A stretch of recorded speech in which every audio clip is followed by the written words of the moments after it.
Hello everyone, my name is Shalya and I'm the founder of Red Art. Today here we are with Dr. Sangeeta Maheshwari. She's the head doctor at Genesis IVF and I've read a lot about her online and I think she's an amazing person. So today we will be asking her some of your questions. Questions you sent us via Google Forms or via simple DM on Instagram. So thank you so much for coming here today. Alright, so let's get started with the questions. Okay, so question number 1. Why do some people have really painful periods and while others barely feel anything?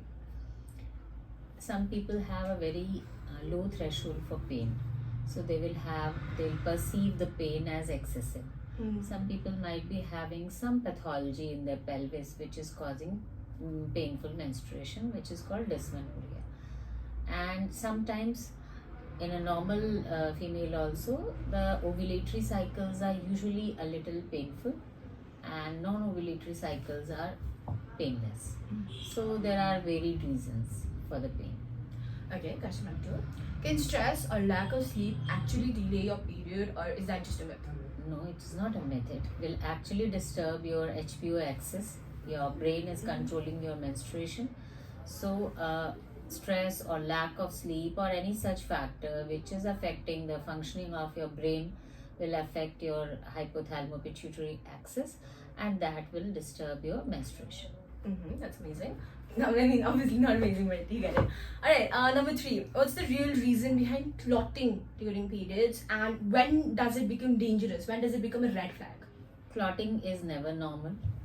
Our menstrual blood is not supposed to be clotted. So clotting is always a sign of excessive blood loss.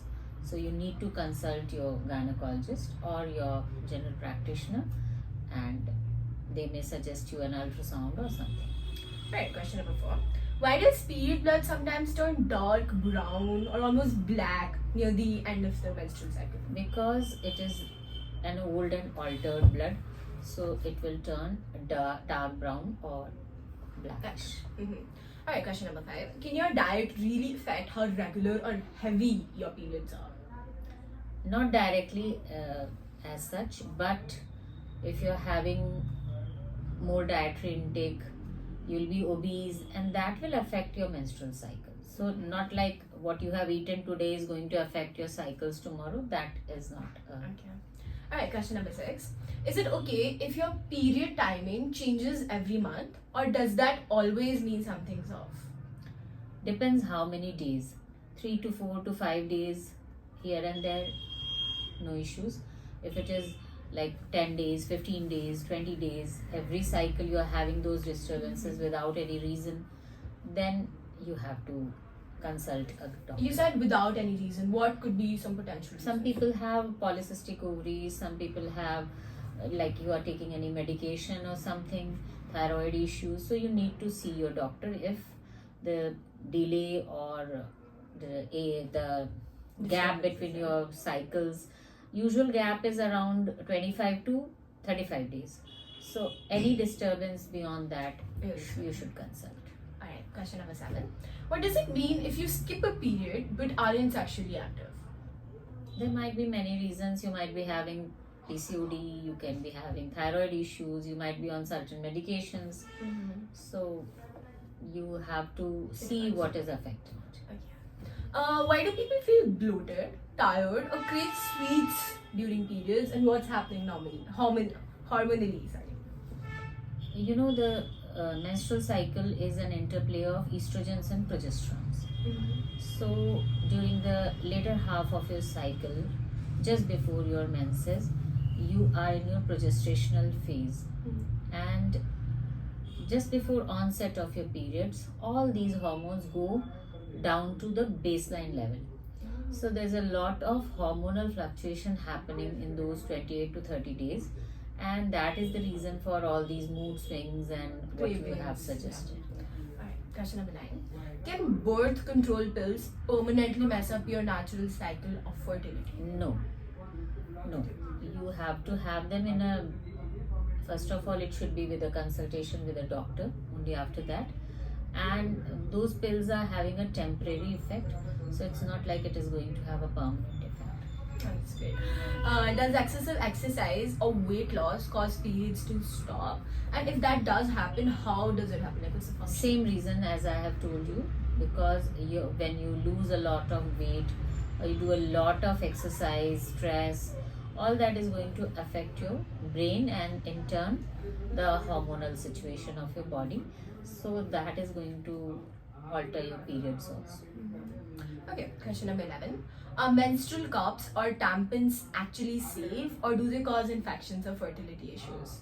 They are safe if they have been used in a hygienic way and after the girl is sexually active, if they are preferably for that population only. Okay. Question number 12. Is it true that using pads for long hours can cause rashes or bacterial infections? Yeah, we have to change our pads every 4 to 5 hours at least. Question number 13. What's the healthiest or most sustainable period product for daily use? It depends upon how conveniently you are using it, whether you are trained in using it. Like in our times, pads were safest. Nowadays, menstrual cups are more environment friendly, but not everyone can use it properly. So it depends upon individual choice. Okay, that's amazing. Question number 14. Can PCOS be cured? Is there a cure for it, or is it just something that you have to manage forever? PCOS is not a disease, it's a syndrome where there are many symptoms associated with the hormonal imbalances and your poor lifestyle choices. So first of all, first treatment for PCOS is you have to have mindful eating habits, and your fitness exercises and activity level should be good. So it's basically a lifestyle disorder. If your lifestyle is bad, you are going to suffer from the symptoms of PCOS all your life. So better control it at an early stage. Okay, let's assume we do change our lifestyle. Then can PCOS stop? Yes, you can. It won't go anywhere from your body, but you will be able to control the symptoms. Okay, that's interesting. Alright, question number 15. This is more of a reflective question, and yeah, might be something controversial, but we'd just like to have your opinion. If male contraceptives existed with the same side effects as female ones, would they have been improved this fast?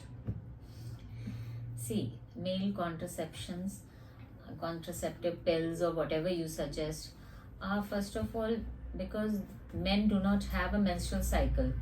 So regulating their fertility will be very difficult, and if you mess up with their hormonal system, so what will happen that their other bodily functions which are dependent upon the male hormone testosterone will also be affected. So female contraceptive pills are an easier option because it's first of all our body has a cyclic regulation of hormones, so it is easier to control it. So that was one reason, and maybe there were other social factors. I would not like to comment on that. Okay. Alright, that's amazing.